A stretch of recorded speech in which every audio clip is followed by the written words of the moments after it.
Hi, my name is Shubhra Sinha, and over the past few years I was increasingly unhappy with the gap in my lower teeth. I had two huge gaps, and also my upper teeth were ground down, be very tiny. They were slightly yellow, and so every time I was on a Zoom or I was at a conference, I was like, I need to get something done. So I finally was visiting India. I came to the Dental Roots, which has been used by my parents for the last 20 plus years, and came to Dr. Dheeraj and Dr. Ritika, and they looked at my teeth, got some scans and x-rays done, and suggested I get some veneers and crowns.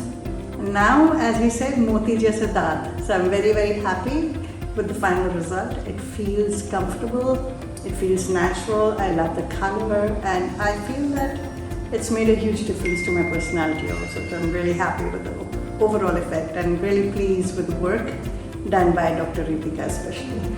Thank you so much, and Dr. Dheeraj also for excellent treatment.